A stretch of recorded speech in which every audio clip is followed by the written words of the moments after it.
Hello everyone, welcome to the Visionary with Lara. How are you doing? This week is definitely a lot better for me. So, the feedback from last week's video was amazing. It was something else. So many people sent me messages. Some were good, some were bad. So I said, okay, I promise to bring you more talk on emotional intelligence. So here we are, but today's talk is more interesting, I think, and more I'm definitely in a better mood this week, so thank God for that. So I was talking about emotional intelligence last week, and we did show your kids a video where we taught them the importance of school and all of that, and I said I wanted to teach about another type of education aside from academics, and that was how we ended up talking about emotional intelligence and all of that. So I continue to talk about emotional intelligence, but let me digress a bit. So recently I watched finally Blood Sisters. Blood Sisters! Oh my god, that movie was amazing. Nigerians are brutal. Hey, you know, so I've been reading about that movie on social media. The reviews were brutal. Like, I wasn't even planning to watch that movie anymore. It was no longer on my list because there were so many negative remarks about the movie. So I'm like, I don't want to waste my time, you know. So fortunately for me, Hobby just decided he was watching the movie, and I'm like, okay, let's see, let me join, and that was it. From the moment I started watching that movie, I thought, chai, my Nigerian people, you know, I've been talking about Nigerians, we can really be negative. I thought, is this what Nigerians were abusing? This movie is really good. It's nice. The storyline was amazing. The plot, the quality of the camera, the casting was good. Even when I started initially, and I thought, okay, Kate Henshaw for the guy's dad and mom, I'm like, okay, I thought that was wrong. But honestly, I immediately had to change my mind because her acting was top notch. It was that she pulled it off. She nailed that mom. You know, yeah, maybe because I know her age, but they did an amazing job making her look older. Okay, yes, she was a leper mom and all of that, but you could see that, you know, swagalicious mom and all of that, wealthy aristocrat. That was the kind of thing they were trying to portray. Seriously, they pulled it off. Nothing is perfect. Even the Hollywood movies we watch and we praise, they are not perfect, you know. So I thought that coming from Nigeria, it was amazing. Even the Egu bit, you know, I liked that they brought that in to showcase our culture, our stories, and all of that. I thought that was, you know, an amazing way to throw that in. So by and large, for me, big pass mark. You know, when I started getting all these negative reviews, I was so worried for more. I was so heartbroken. I was like, hey, what's gonna happen? And this babe, she's trying. Oh, this was more than trying, girl. Thumbs up. She did well.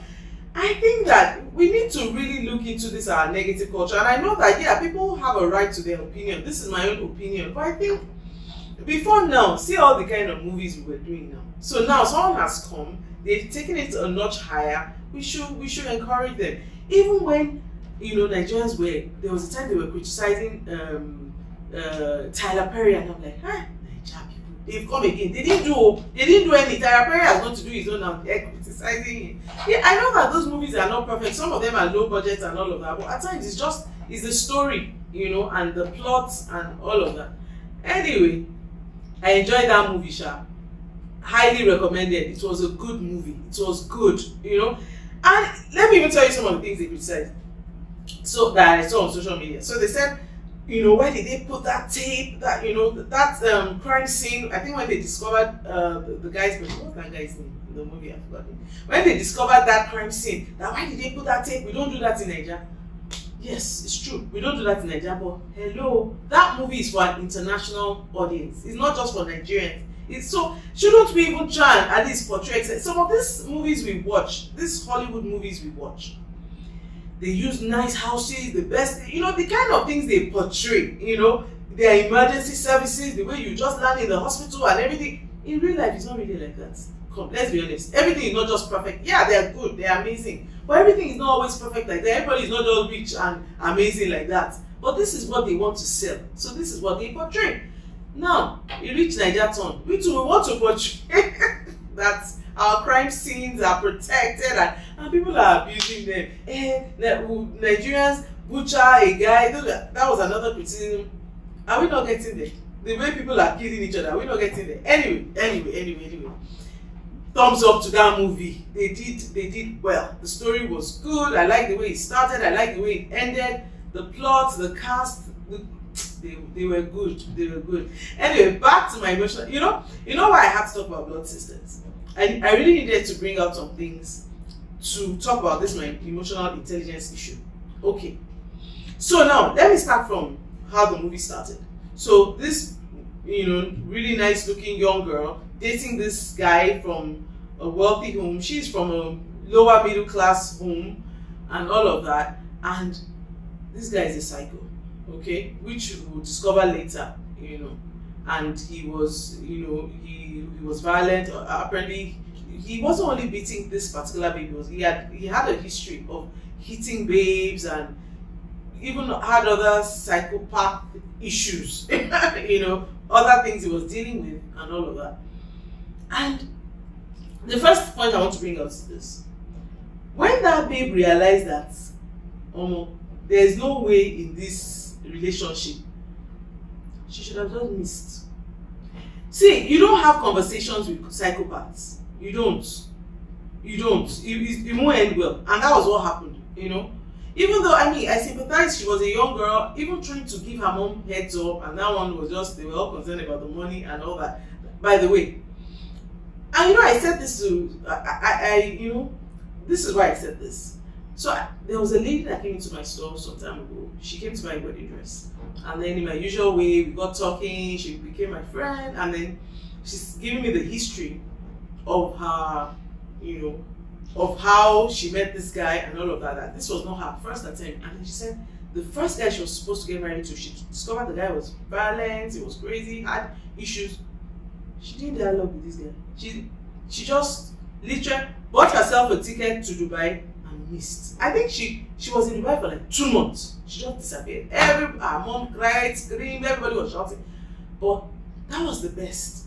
She didn't have this crazy conversation with this guy, trying to negotiate the situation, even negotiating with her parents. You know that some of these things won't work.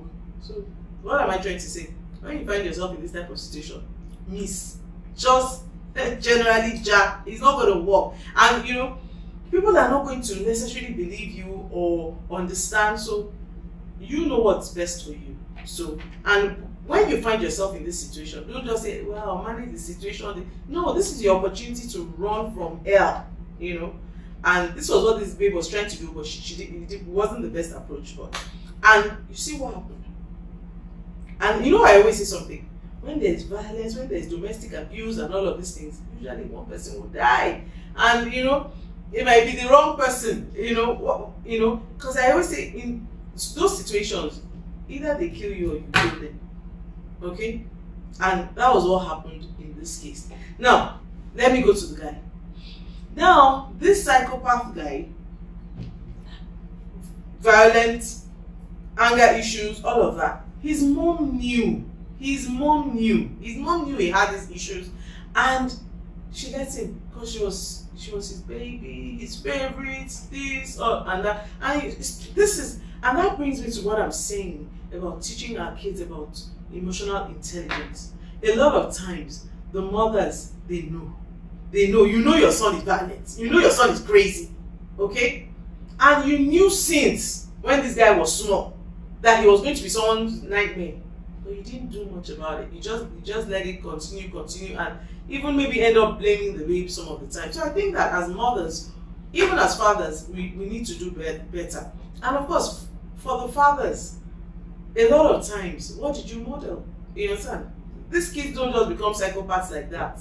Usually they saw it somewhere, and then they learn it, and then it becomes their normal, So I said all of this to say that it's very, very important for us to teach our children emotional intelligence. While most of us are fixated on academic excellence, and that's okay, that's good, that's what we want, but there are other very important ways of educating our kids, and emotional intelligence is high up there. I always say something when I'm interviewing staff. No matter what you don't know, okay, when you have the right character, the right emotional intelligence, you will literally learn anything. We will teach you, and you will learn it, and you will do well, and you will move up the ladder. But when you know everything, but emotional intelligence is not there, you are not going anywhere. Seriously, you are not going anywhere in my organization, and in most organizations you are going nowhere. That's the truth. And in most of the time, I tell them, say, just go and start your own business. Because with this, they tell you 1, you say 20. They are not going anywhere.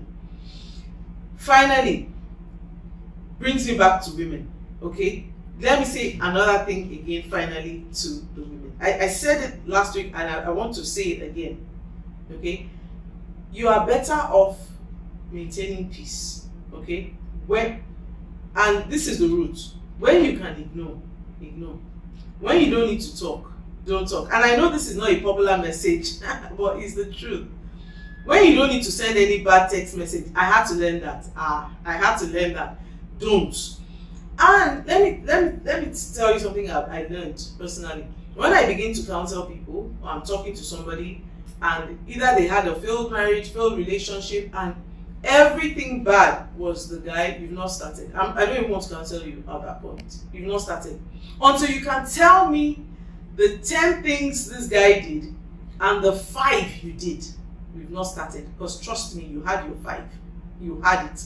And even in every other relationship, not just marital relationship, just relationship with friends, with anybody, with parents, there had to be something that you did wrong. So I know you're upset on social media, and I am definitely an advocate for the ability you walk, because I don't want you to die. I want you to live so you can live. I'm definitely big on that.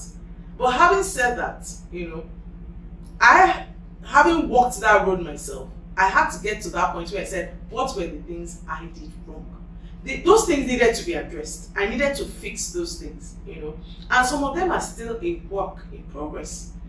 So don't come on social and say, oh, it's and I know we do bash guys a lot, and they do wrong things, yes, but we also do, and we have to identify those things so that you don't repeat them in the next relationship. That is